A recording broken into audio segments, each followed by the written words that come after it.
Halo semua, kami dari kelompok 8 yang beranggotakan Ruth Indah sebagai penyaji, Johannes Gultom sebagai penyaji, Tessa Tiara sebagai penyaji, dan Eni Eria Harap sebagai penyaji. Nah, baiklah, pada kesempatan kali ini kami akan menjelaskan bagaimana penggunaan media pembelajaran digital, yaitu aplikasi MATLAB, dalam suatu pembelajaran matematika, yaitu menentukan titik potong pada fungsi linier dan fungsi peubah banyak. Nah, bagaimana caranya? Mari kita simak.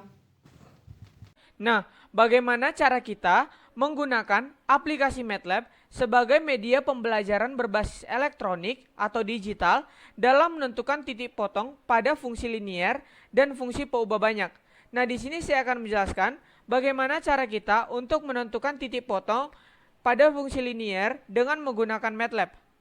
Nah, di dalam MATLAB kita terlebih dahulu membuat pendahuluan yaitu clear dan CLC, di mana clear ini berfungsi untuk membersihkan workspace dan CLC berfungsi untuk membersihkan command window.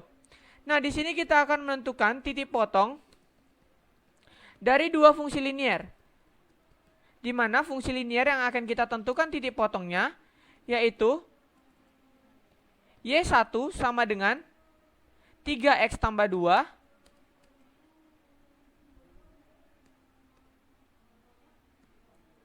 Y2, kita akan buat Y2 sama dengan min 2X ditambah 7.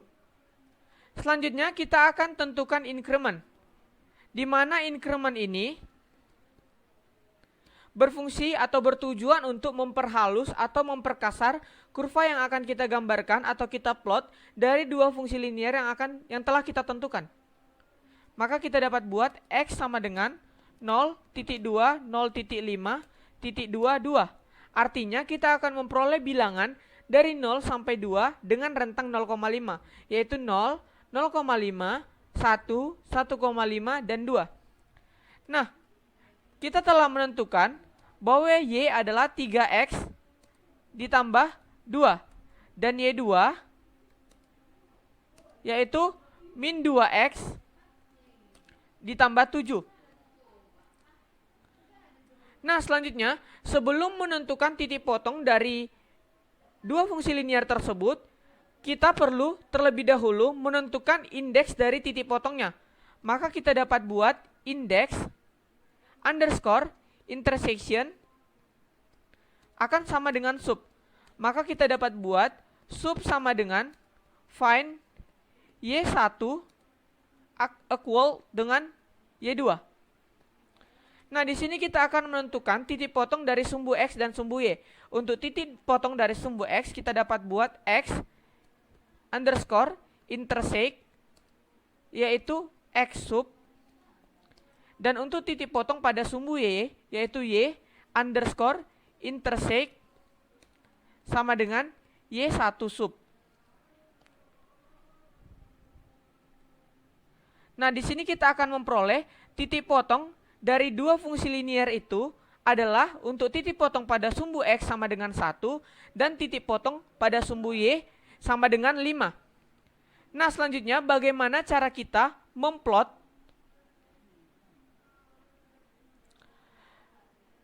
kedua fungsi linier tersebut agar terlihat jelas titik potong dari dua persamaan atau dua fungsi linier tersebut. Maka kita akan buat terlebih dahulu yaitu subplot 2,2,1. Artinya nantinya akan berbentuk segitiga persegi sebanyak 1. Selanjutnya kita akan gambarkan plotnya. Maka kita dapat buat plot X, Y1, kita akan buat berwarna merah, X, Y2, kita akan buat berwarna hijau,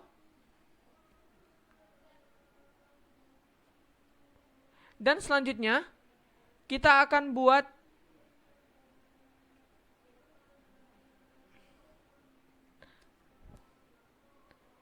X underscore intersection atau intersect atau titik potong pada sumbu X, koma Y intersect. Kita akan buat berwarna hitam dengan jenis poin atau jenis titik lingkaran. Selanjutnya kita akan aktifkan gridnya agar titik potong dari kurva tersebut terlihat dengan jelas. Selanjutnya kita akan buat title atau judul, yaitu fungsi linear.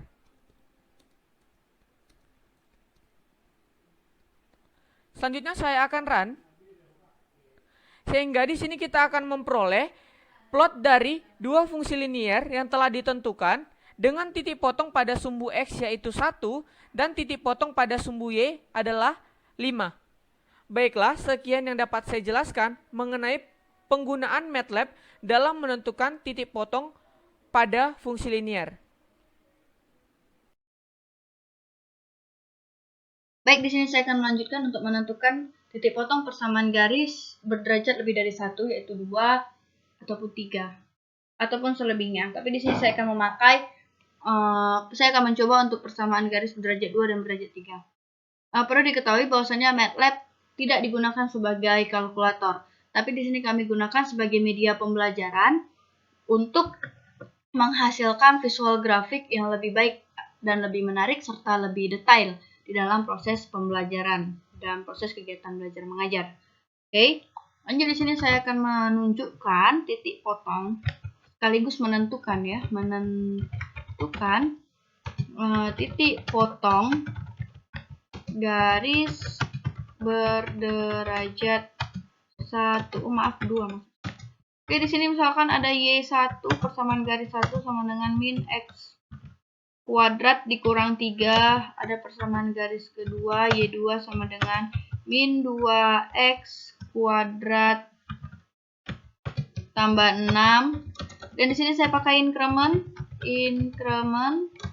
X sama dengan incrementnya X sama dengan min 4 0,1 sampai dengan 4. Artinya nanti ada min 4,1, min 4,2, artinya dia kayak selangnya adalah 0,1 seperti itu.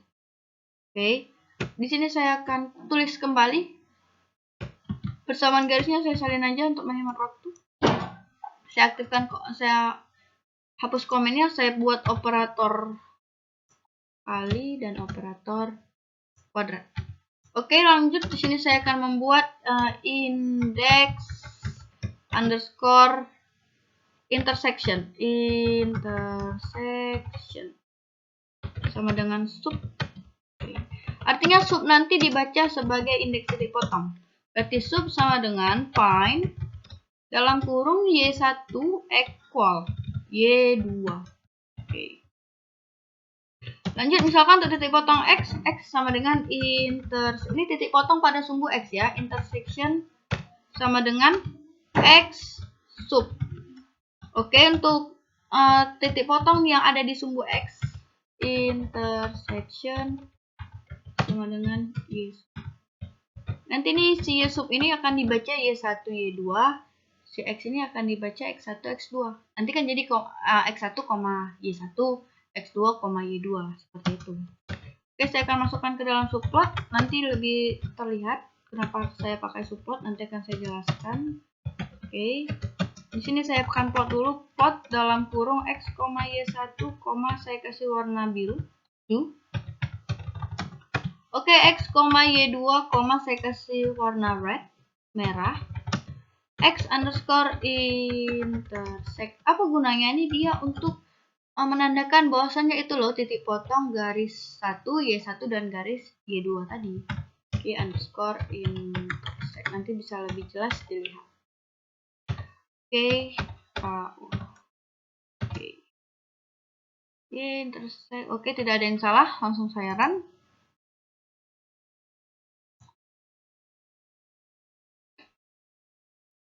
Oke, saya run. Oke. Nah, ini dia, ada yang kurang. Sepertinya ada yang kurang, grid on ya. Grid on. Supaya lebih jelas, lalu saya run. Oke, kita lihat. Oke, ini dia. Nah, ini Ini titik potong 1, ini titik 1 koordinat titik potong 1, ini koordinat titik potong 2. Lihat ini adalah 3, min 12, di sini min 3, min 12. Sama kan? Ini min 3, min 12. Kita bilang ini X1, ini Y1, 3, min 12, di sini X2 dan Y2. Ingat, ini bukan kalkulator. Jadi bisa dicari secara manual terlebih dahulu. Oke, seperti inilah gambarnya. Oke, selanjutnya akan menentukan titik potong garis berderajat 3. Seperti yang saya jelaskan di awal bahwasanya sintaksnya ada sama. Di sini kita tinggal ganti 3. Oke, saya ganti persamaan garisnya menjadi Y3 dan Y4. Oke, di sini saya ganti dia menjadi X pangkat 3 dikurang X kuadrat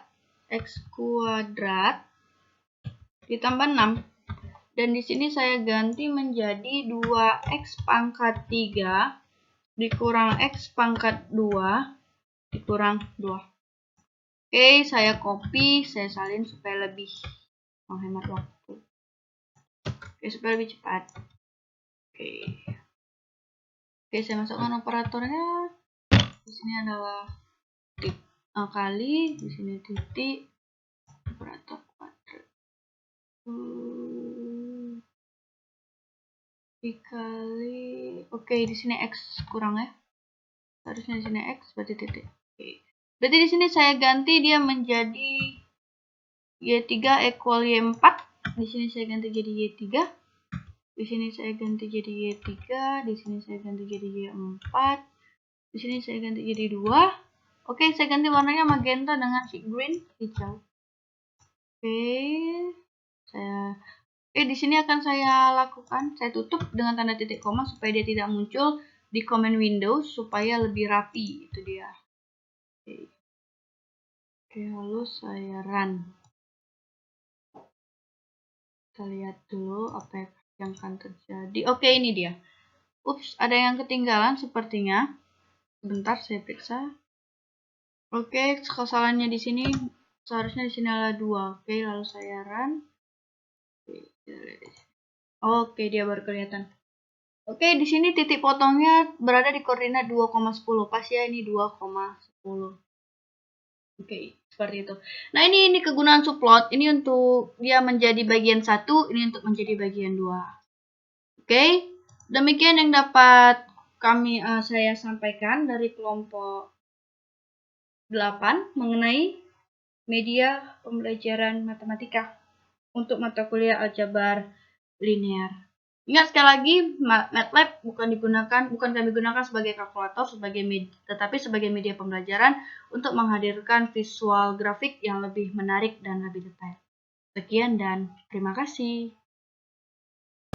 Baiklah, cukup sekian yang dapat kami jelaskan mengenai penggunaan media pembelajaran berbasis digital, yaitu aplikasi MATLAB. Jika ada kesalahan, mohon dimaafkan. Terima kasih.